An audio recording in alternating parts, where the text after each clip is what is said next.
Selling professional services is ultimately about getting the right people to say yes to your proposal. But this raises an important question. Who are the right people? In my experience, this will vary depending on whether you sell services to businesses or individuals. But here's something that will not vary.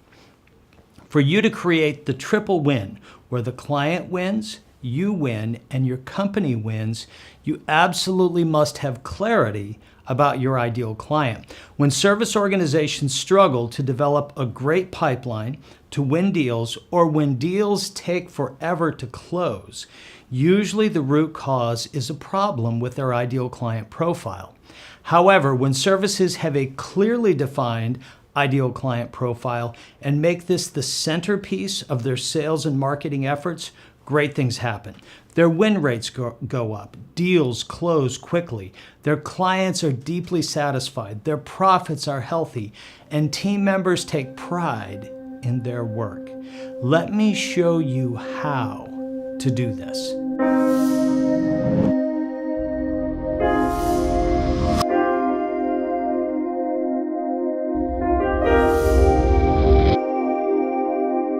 For more than 20 years now, we've begun nearly every engagement with new clients by developing a deep dive ideal client profile. And when I suggest to prospects that this is our starting point, they're often mystified and they say to me, "Randy, we already know who we serve. Why should we spend money on this?"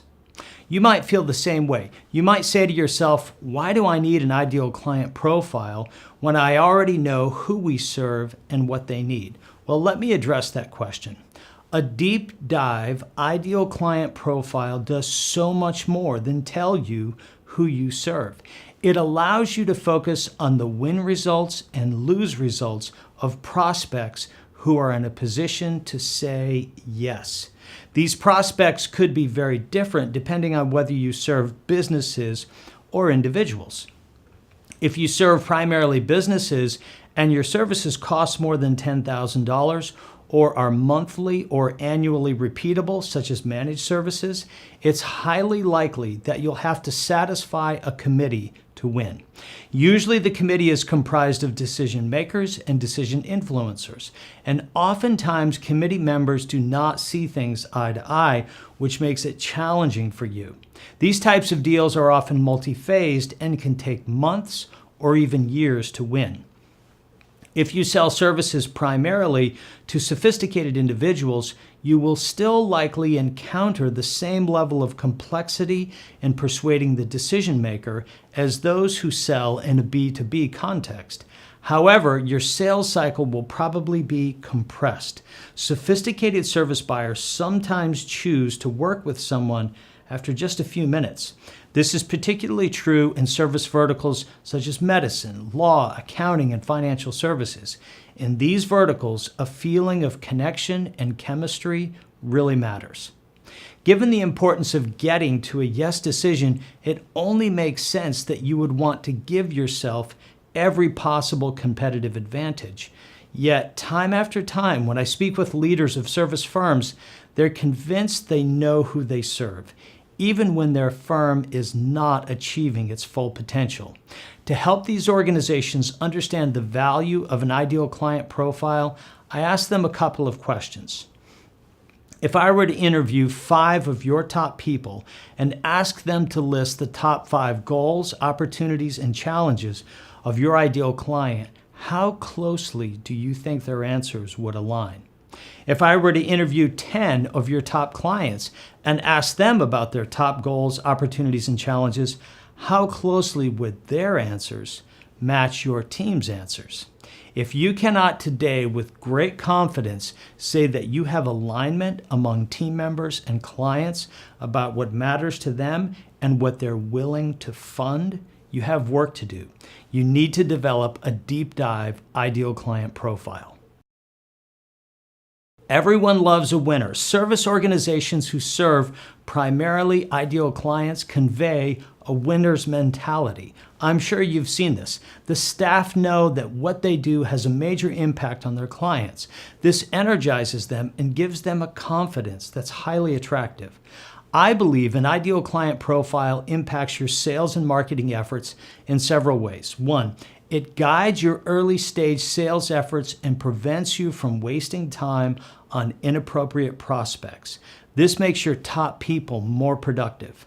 Two, it allows you to connect with the right prospects, especially when using social selling. Three, it allows you to quickly identify whether or not what a prospect cares about is what you can do for them, and that's crucial.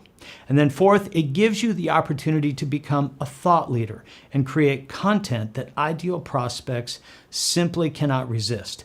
An ideal client profile helps you convey a winner's mentality and a confidence level that prospects find very attractive.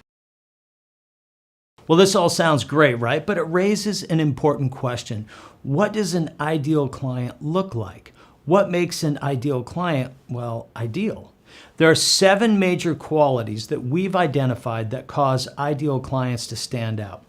Impact. You deliver services that have a significant impact on their situation, usually their top line or their bottom line or both.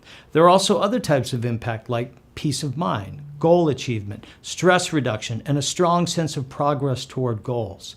Budget. Ideal clients easily afford your services and usually have already reserved a line item in their budget for those services. Profits. You earn a substantial profit by delivering these services. Insights. You understand what your ideal client needs often better than they do. Expertise. Your ideal clients want and need your specific capabilities and have limited options for acquiring that expertise.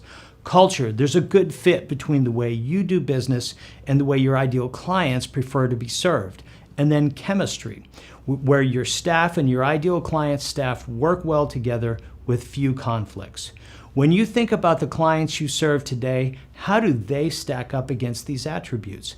How could your firm benefit from serving more clients who are a great fit? A great ideal client profile is comprised of 3 core parts: a summary statement, demographics, and psychographics, which are their top 5 goals, opportunities, and challenges. A summary statement succinctly describes who your ideal client is and what they care about. For example, here's a summary statement of my firm's ideal client. Our ideal client is a successful, medium-sized professional service firm that knows it has not yet achieved its full potential. As much as they've done well, company leaders are hungry to grow and reach their next level. Specifically, they want to increase market share, acquire new clients, increase revenue and profits, generate leads, build a strong brand, differentiate from competitors, and create demand that positions them to pick only the most desirable deals with only preferred clients. Our ideal clients often have reached a plateau that they cannot seem to break through. They're profitable and stable. They've been in business for 5 years or more. They're a hidden gem in their market. They're very good at what they do, but they're usually not the best known firm in their industry. Does that sound like your organization? If it does, it's probably because we've been very intentional in studying our market and discovering who we are best suited to serve. But now let's go even further. Let's look at the demographics. Demographics describe those characteristics that are external to your ideal decision maker. And these can include things such as industry, title, specific companies, geographic location, education, age, race, annual household income, and dozens of other potential factors. All of these are useful in building a profile of who you want to target. And this becomes very helpful later when building outreach campaigns for content marketing. But let's get right to what really matters most: psychographics. Psychographics are the most important part of your ideal client profile and require the most reflection and speculation. When I help my clients build their ideal client profiles, this usually requires a level of deep thinking and reflection on their part. Sometimes we'll even use invoice analyses and client-by-client analyses to identify those who make the cut versus those who don't make the cut. To help you in the process, here is a good working definition of what constitutes goals, opportunities, and challenges. A goal is something an ideal client absolutely must accomplish. Goals will always get funded. An opportunity is something that excites their imagination. Opportunities will get funded if time and budget permit. A challenge is something that prevents the ideal client from achieving their goals. Challenges are typically roadblocks of some type. Challenges are the least likely to get funded because the human animal has a tremendous capacity for suffering. I really want to encourage you to spend time developing your ideal client profile. While this takes time and effort, it pays huge dividends down the road. I encourage you to get alignment among your key stakeholders about the top goals, opportunities, and challenges of your ideal client. I also believe it's crucial to conduct independent qualitative research with your top clients today and ask them the same set of questions. Usually this research should be conducted by a qualified third party, not someone from your firm. This prevents bias and gives you the chance to update your ideal client profile with what your actual clients say.